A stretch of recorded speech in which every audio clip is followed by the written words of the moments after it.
खुशियों पर मौज की रवानी रहेगी, जिंदगी में कोई ना कोई कहानी रहेगी। हम शायरी से महफिल सजाते रहेंगे अगर आपकी तालियों की मेहरबानी रहेगी, अगर आपकी तालियों की मेहरबानी रहेगी।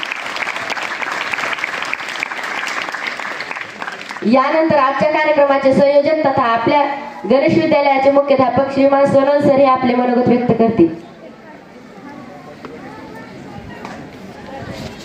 या महत्त्वपूर्ण कार्यक्रमासाठी उपस्थित प्रमुख पाहुणे तथा सिद्धिविनायक शिक्षण प्रसारक मंडळाचे संस्थापक सचिव आदरणीय BR शिंदे साहेब, तसेच या कार्यक्रमाच्या निमित्तानं उपस्थित प्रमुख पाहुणे तथा सिद्धिविनायक शिक्षण प्रसारक मंडळाच्या संस्थापक अध्यक्षा MK सोनमे मॅडम, तसेच या कार्यक्रमाच्या निमित्तानं उपस्थित प्रमुख पाहुणे तथा सिद्धिविनायक शिक्षण प्रसारक मंडळाचे तज्ञ संचालक आदरणीय जाधव सर, या कार्यक्रमाच्या निमित्तानं उपस्थित प्रमुख पाहुणे तथा बीड जिल्ह्याचे उपशिक्षणाधिकारी तथा या शाळेचे माजी सहकारी आदरणीय मोहनरावजी काकडे साहेब, तसेच या कार्यक्रमाच्या निमित्तानं उपस्थित प्रमुख पाहुणे तथा परभणी जिल्हा परिषदेचे संशोधन अधिकारी उमाकांतजी लोखंडे, उपस्थित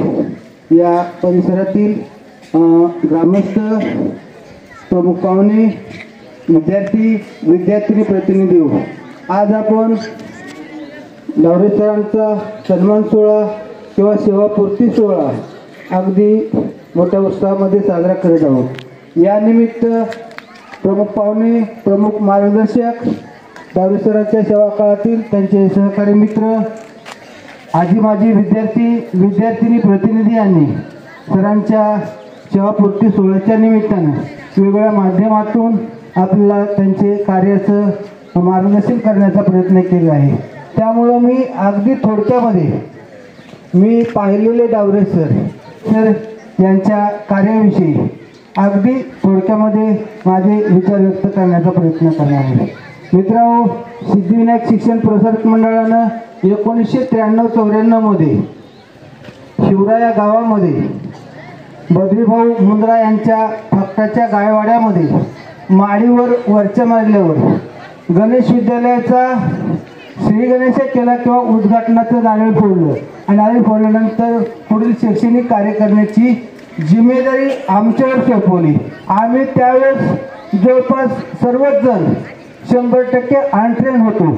आम्हाला या शिक्षण क्षेत्रामधलं कुठलंही काही माहीत नव्हतं, परंतु संस्थेनं अगदी मोठ्या आत्मविश्वासानं ही आमच्यावर जिम्मेदारी सोपवली आणि जिम्मेदारी सोपवल्यानंतर आम्ही ती जिम्मेदारी स्वीकारली आणि कामाला लागलो। शैक्षणिक कार्याला लागल्यानंतर पहिलं वर्ष झालं, दुसरं वर्ष झालं, तिसरं शैक्षणिक वर्ष झाल्यानंतर इयत्ता 10वीचा निकाल आला। तो 10वीचा निकाल आम्हाला निश्चितच प्रेरणा देणार होता, कारण या शाळेच्या परिसरामध्ये असणाऱ्या इतर शाळा 100% अनुदानित होत्या, 100% स्टाफ त्या ठिकाणी प्रशिक्षित स्टाफ होता, त्यांच्याकडं जवळपास सर्व भौतिक सुविधा होत्या, परंतु आपल्याकडं भौतिक सुविधा नसतानाही आपल्या शाळेचा निकाल जवळपास त्याच्या मिळता जुळता होता। त्याच्यामुळं आमच्यामध्ये एक आत्मविश्वास निर्माण झाला की आम्ही जरी अनट्रेन असलो तरी काय हरकत नाही, परंतु आपण या स्पर्धेमध्ये टिकू शकतो असा आत्मविश्वास निर्माण झाला आणि शैक्षणिक आम्ही कार्याला सुरुवात केली। याच दरम्यान एके दिवशी गावातील एक तरुण शाळेमध्ये आला आणि शाळेमध्ये आल्यानंतर त्याने त्यांचा छोटासा परिचय त्या ठिकाणी आम्हाला करून दिला।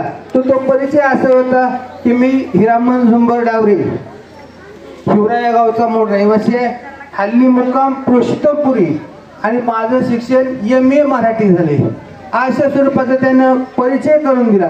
आणि परिचय केल्यानंतर आमची थोडीशी चर्चा झाली आणि आपल्या या ठिकाणी मराठी विषयाची जागा रिक्त आहे असं मला समजलं, तरी मला या ठिकाणी काम करण्याची संधी द्यावी अशा स्वरूपाची सरांना विनंती केली आणि विनंती केल्यानंतर म्हणजे ठीक आहे, काय हरकत नाही। आता शैक्षणिक वर्ष आता सुरू झाले, 8 दिवसामध्ये नवीन नियुक्त्या होतील, त्यावेळी तुमचा काय विचार करता येईल असं म्हणून त्याला सांगितलं, तुम्ही 8 दिवसानंतर चक्कर मारा। तर ते सर परत गेले मग मी संध्याकाळी सचिव साहेबाकडे गेलो आणि सचिव साहेबांना सांगितलं की आपल्याकडे जागा रिक्त आहे आणि हिवरा गावातील एक तरुण तो आपल्या शाळेमध्ये शिक्षक म्हणून नोकरी करू इच्छितो, अशा स्वरूपाची आमची चर्चा झाली. मग त्या टायमाला सचिव साहेब म्हणले की आपल्याला त्याला घेता येणार नाही.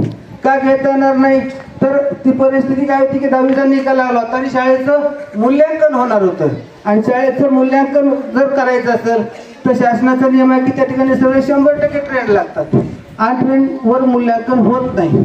अशा स्वरूपाचं आमची चर्चा झाली आणि चर्चा झाल्यानंतर मी शाळेवर आलो. आजच्या दिवसात सरांना जसं सांगितलं होतं मी तसं सर 8 दिवसानंतर शाळेमध्ये आले आणि शाळेमध्ये आल्यानंतर त्याने विचारलं की काय झालंय.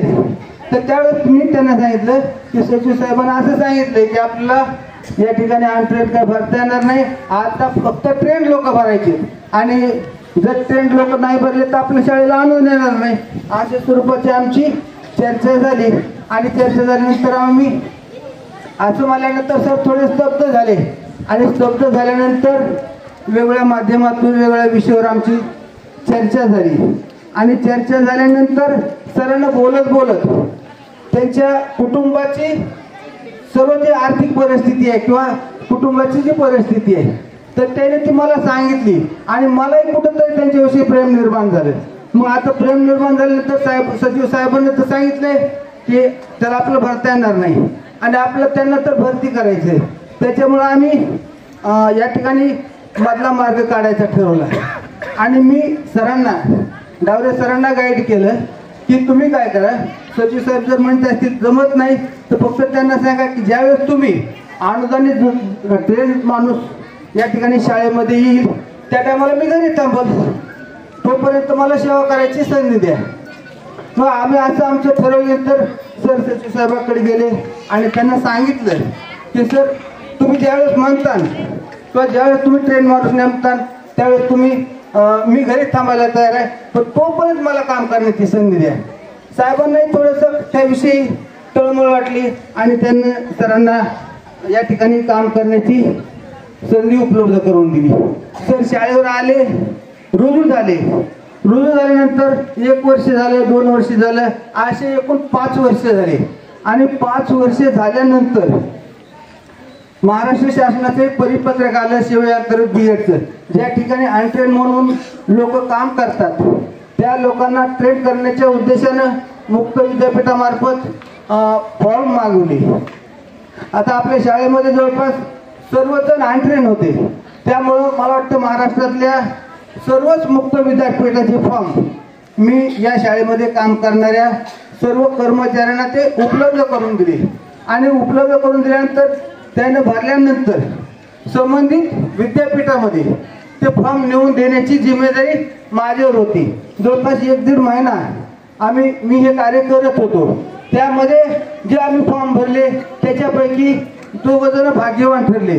त्याच्यामध्ये साळवे सर आणि डावरे सर यांचा नंबर उत्तर महाराष्ट्र विद्यापीठ जळगाव अंतर्गत नंदुरबार या ठिकाणी लागला आणि नंदुरबार या ठिकाणी नंबर लागल्यानंतर त्यानं ते सेवेअंतर्गत प्रशिक्षण जे आहे ते पूर्ण केलं. 2 वर्षाचा कालावधी संपल्यानंतर सर परत शाळेवर आले.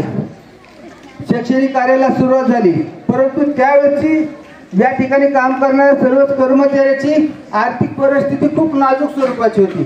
माजलगावहून हिवरा या ठिकाणी जाण्यासाठी 10 रुपये लागायचे आणि येण्यासाठी 10 रुपये लागायचे. 20 रुपये दैनंदिन खर्चण्याची जिम्मेदारी किंवा कुवत जवळपास सर्वत्रच नसल्यामुळं शाळेची थोडीशी कमी जास्त प्रमाण होत होतं. त्याच्यामुळे मी सचिव साहेबांना सांगितलं की सर आपल्याला जर शाळा चालवायची असेल किंवा चांगल्या क्वालिटीची जर शाळा चालवायची असेल तर आपल्याला त्या ठिकाणी काम करणाऱ्या लोकांना काही ना काहीतरी मानधन आपल्याला देणं गरजेचं आहे. पण त्यांची आर्थिक परिस्थिती काहीतरी आपण हातभार लावल्याशिवाय आपली या ठिकाणी ग्रामीण भागामध्ये शाळा चालणार नाही. तर अशा स्वरूपाचं सांगितल्यानंतर त्याने मनाचा मोठेपणा दाखवला आणि या ठिकाणी काम करणाऱ्या सर्वच कर्मचाऱ्यांना त्यांच्या पोटीप्रमाणे किंवा त्यांच्या आदेशाप्रमाणे सर्वच कर्मचाऱ्यांना काही स्वरूपामध्ये मानधन आम्ही जवळपास 1999-2000 पर्यंत मानधन त्याला देत होतो. मग मानधन दिल्यानंतर मात्र थोडीशी काहीतरी त्याच्यामध्ये सुधारणा झाली आणि अध्यापन कार्य व्यवस्थित चालू होतं. जवळपास 1999-2000 दरम्यान शासनाचं एक परिपत्रक आलं आणि त्या परिपत्रकाने शाळेचं अनुदानाचं मूल्यांकन झालं आणि मूल्यांकन झाल्यानंतर फेब्रुवारी 2001 मध्ये आपल्या शाळेला 40% अनुदानाची घोषणा झाली. मार्च महिन्यामध्ये पगार बिलं दाखल झाली आणि एप्रिल महिन्यामध्ये सर्वच कर्मचाऱ्याच्या खात्यावर पगार जमा होऊ लागला आणि पगार जमा झाल्यानंतर मात्र सर्व कर्मचाऱ्याच्या ज्या भौतिक गरजा असतील तर त्या वेतनातून पूर्ण होत असल्यामुळं शाळा सर्व सुखसोयीनं जे विद्यार्थ्यांसाठी आवश्यक असणाऱ्या भौतिक सुविधा असतील, कर्मचाऱ्यासाठी असणाऱ्या भौतिक सुविधा असतील तर त्या संस्थेनं या ठिकाणी उपलब्ध करून दिल्या आणि शाळा व्यवस्थित चालू होती आहे. आणि हे तुम्हाला आज मी हे सांगण्याचं तात्पर्य असं म्हणजे ज्या ठिकाणी हे वास्तव तुम्हाला पाहायला मिळतंय त्या ठिकाणी पहिली शाळा असेल, आताची शाळा जी उभी आहे तर ही शाळा जी आहे ती माझं एकट्याचं काही त्याच्यामध्ये कर्तृत्व नाही. या ठिकाणी सर्व जे काम करतात शिक्षकेतर कर्मचारी असतील तर या सर्वांच्या माध्यमातून आपण ही शाळा उभा केली.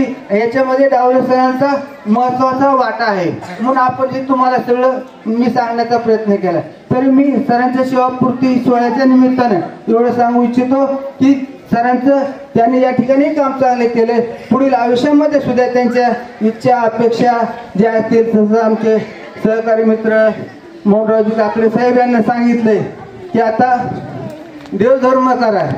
जर तुम्हाला वेळ आता अगोदर वेळ भेटला नाही, आता वेळ भेटणार आहे, त्याच्यामुळे तुम्ही जो वेळ आहे तो तुम्ही कुटुंबासाठी वापरावा अशा स्वरूपाची माझी त्यांना एक विनंती असेल की आपण त्याचं राहिलेलं पुढलं आयुष्य तर ते सुख समाधानाचं जावं, त्याच्या राहिलेल्या इच्छा अपेक्षा त्या पूर्ण व्हाव्यात अशा स्वरूपाची मी विनंती करतो. आणि आमच्या विनंतीस मान देऊन या ठिकाणी जे पाहुणे मंडळी हजर झाली त्याच्यामध्ये आमचे सहकारी मित्र म्हात्रे सर असतील, वजीर सर असतील, कचरे सर असतील, असे बदाले सर आहेत, आजी माजी विद्यार्थी उपस्थित आहेत, उपस्थित ग्रामस्थ आहेत. तर सर्वांचं मी शाळेच्या वतीनं आभार मानतो आणि या ठिकाणी थांबतो. जय हिंद, जय भारत.